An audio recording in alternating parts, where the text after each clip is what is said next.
I knew there was fire on me and it was burning me away.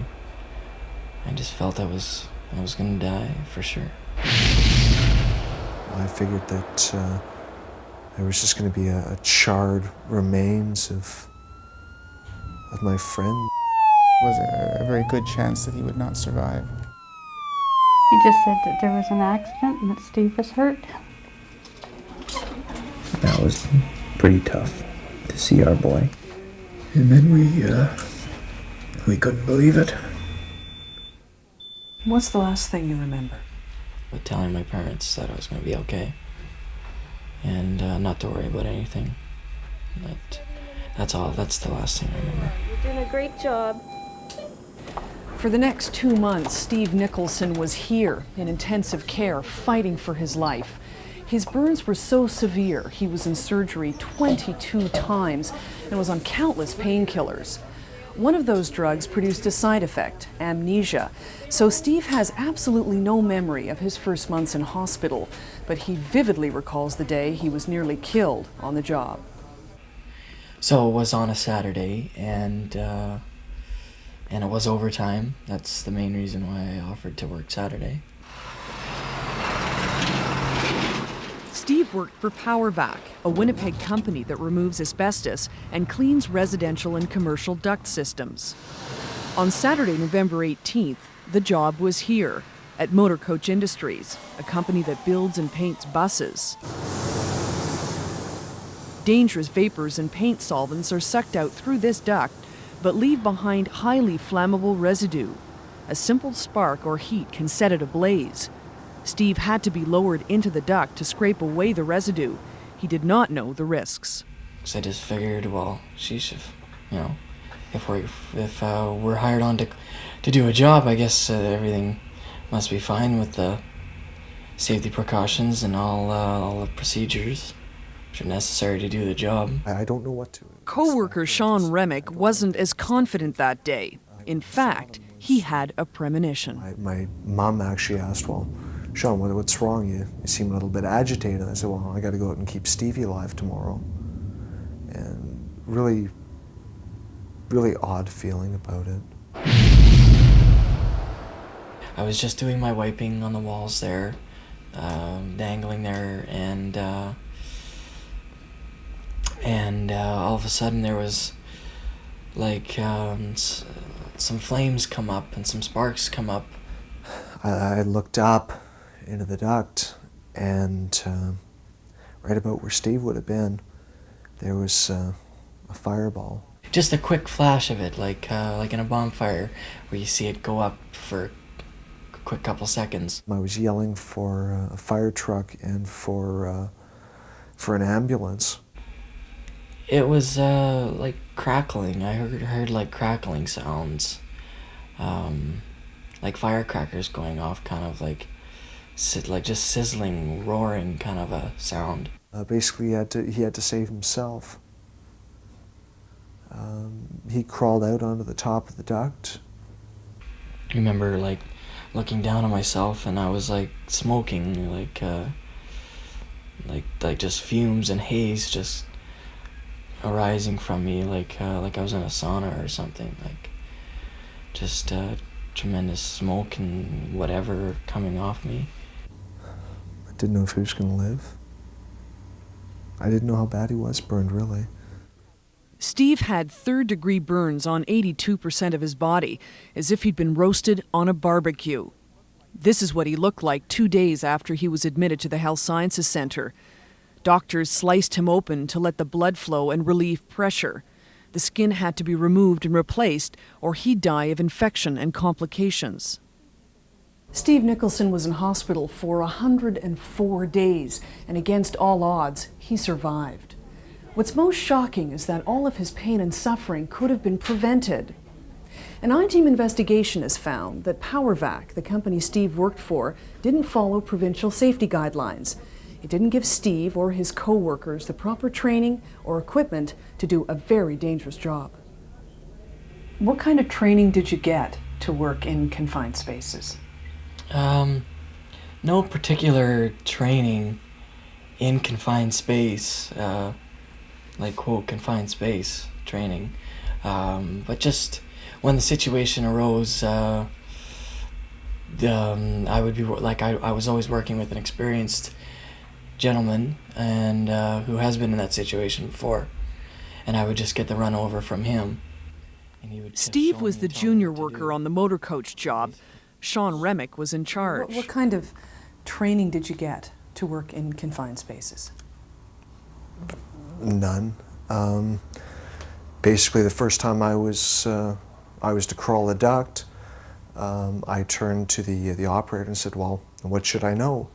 You learned with the person you were with that day, and there's no outside training. There's no safety courses. None. Absolutely zippo. As a result, former employee Glenn Brandenburg says he didn't know how to judge whether a confined space was safe. You went in it if you could fit in it. And if it didn't look like the ductwork was going to collapse off the ceiling, like, you went in it if you could fit. That's, if you had the right body size, then you were trained for the job, like, basically. PowerVac president Gary Bloom refused to speak with us on camera, but he told the I-Team his company is very safety conscious. It has cleaned motor coach ducts since 1993 without a problem. But Bloom admitted all that time the company didn't know just how risky the job was. If I had any idea, or any of the people here had any idea, that there was a danger to this degree in that, never would have done it. Bloom says jobs like motor coach only make up 5% of his business, but admits the company overlooked provincial safety guidelines for this kind of work. On the motor coach job, PowerVac overlooked a number of guidelines. There was no risk assessment of the space, no air testing for explosive gases. In fact, the company didn't even own the equipment. No explosion-proof light, no proper safety harness, no rescue plan, and no proper training. All the responsibility of PowerVac, according to Manitoba Workplace Safety and Health. What caused the fire? Well, the fire commissioner's office isn't sure. Static electricity or the heat from the crew's ordinary portable light could have ignited paint dust or fumes in the duct. It's been told to me that the job's been done before several times without incident, but my reaction to that would be that we got lucky. The safety equipment that's mandated by law wasn't there. That law is the Workplace Safety and Health Act. PowerVac was charged with 2 violations: failing to provide proper equipment and proper training. The case is ongoing, and PowerVac hasn't told the court how it will plead, but PowerVac President Gary Bloom told the I-Team. We would have to say we're guilty. We did not have the proper equipment for that particular job. On the training part of it, we didn't have a confined space entry program. And we didn't have one in writing. We didn't have one in policy. And we should have had. And to that, we would say we're guilty. This is the first time PowerVac has been charged with violating the Act. The government says overall the company's safety record has been good. But the I-Team has found confined space work by PowerVac, like the motor coach job, was never checked by government inspectors.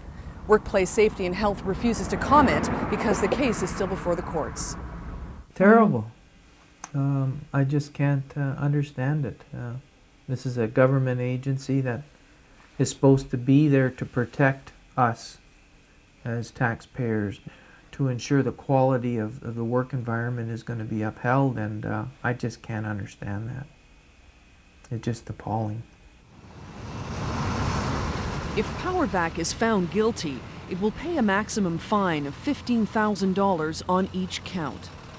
By law, Steve can't sue his employer because workers' compensation pays the medical bills and his lost wages, and only workers' compensation evaluates whether he's entitled to a permanent impairment award. So Steve may not get a cent for his pain and suffering. Here we go again. Gently. When we come back, the incredible story of how Steve Nicholson survived.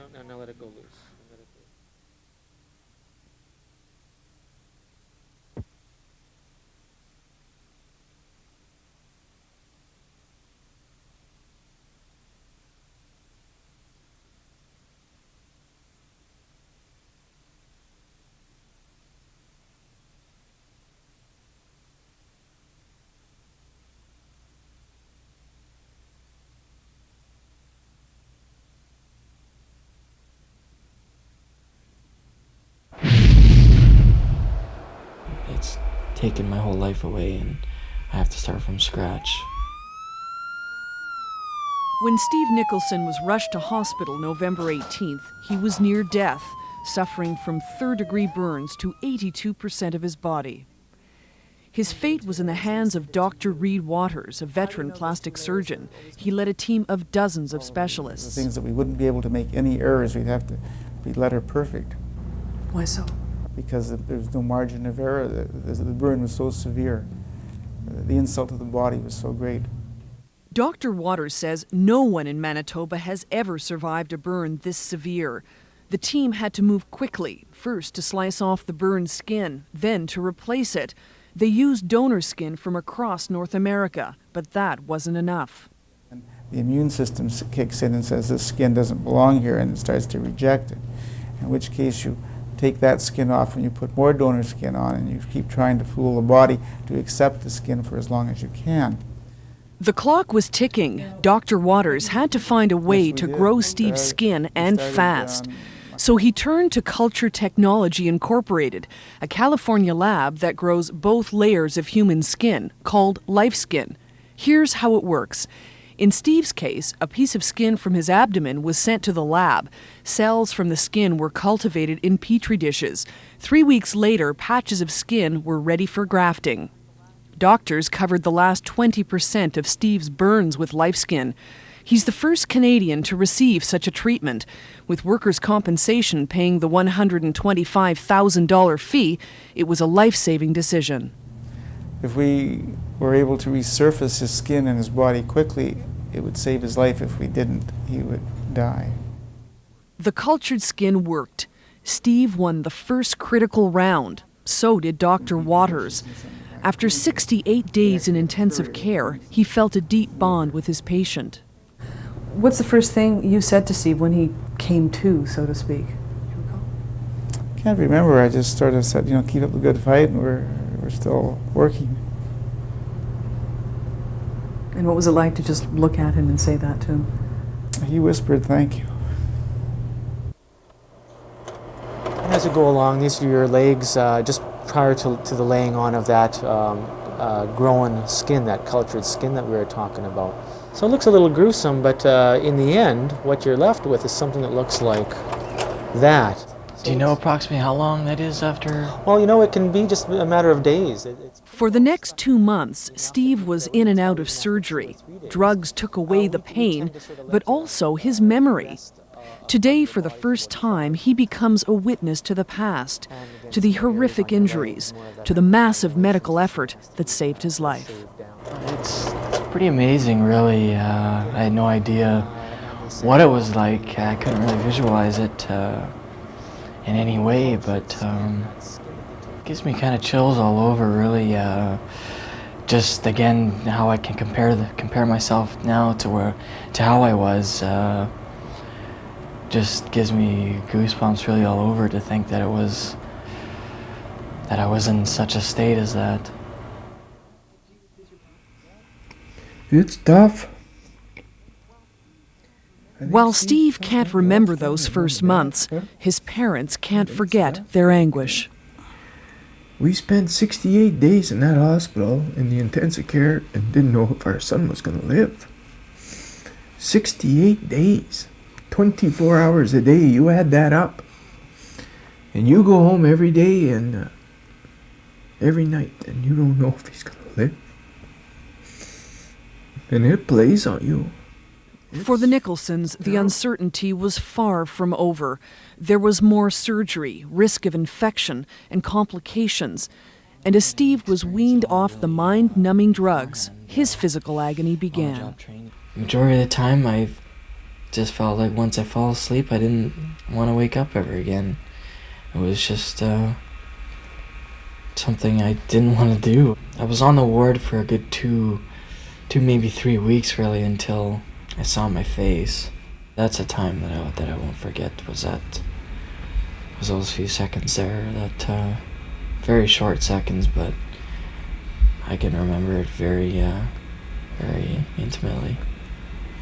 It was very discomforting, and I just felt terrible about myself, and just felt really ashamed of myself and scared, and just comparing it to the way I was before. I want to look as good and feel as good as I did before. Well, I'm pulling him up at his shoulder. That's a killer, unfortunately. But it's a really tight band of scarring here, and there's another one on the back side. Okay, sorry. I say I'm sorry, but I keep on going, don't I?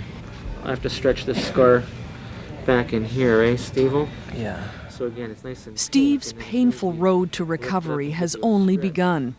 Every day is a battle. He struggles to rebuild coordination and agility, and it's too early to say what kind of work he'll be able to do. Before the accident, Steve was a healthy 180-pound teenager.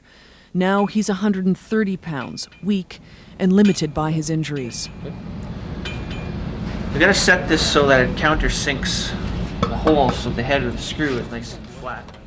I wasn't impaired at all before with anything. Now I have a tough time with all types of movements, so it's really limiting me on what I can actually get my hands on and do.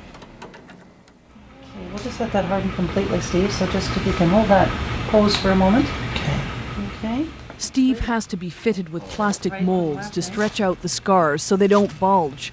He wears skin-fitting clothing 24 hours a day that's itchy and uncomfortable, and still has bandages on stubborn wounds. Countless cosmetic surgeries still lay ahead. The most difficult is mostly my just how everything has changed as far as my body, my looks in total, what I can and can't do as far as my strength wise, and just really scared about those kind of things. Dr. Waters is confident Steve will overcome his fears, just as he overcame the odds.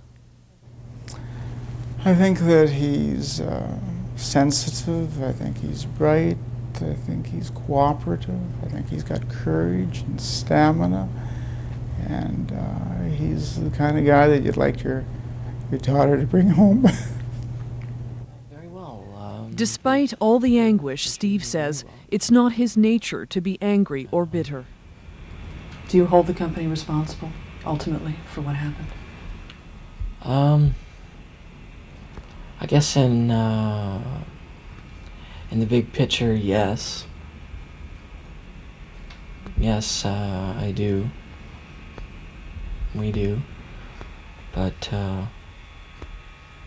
it's not something I'm proud of or anything, that's for sure. PowerVac's president Gary Bloom says he feels absolutely sickened by Steve's accident and is giving the Nicholsons some financial support. It seems PowerVac has learned from Steve's horrible ordeal. The company has a safety policy for confined space work and says it has bought safety equipment. But that's too late for Steve. If my son's accident isn't a wake-up call for just not PowerVac but for any company, then something's dramatically wrong here. I don't want to ever see anybody injured like this again. Not during my lifetime. I'm glad it happened to me rather than the next guy that I'd be working with, because I wouldn't want to see him go through something like this.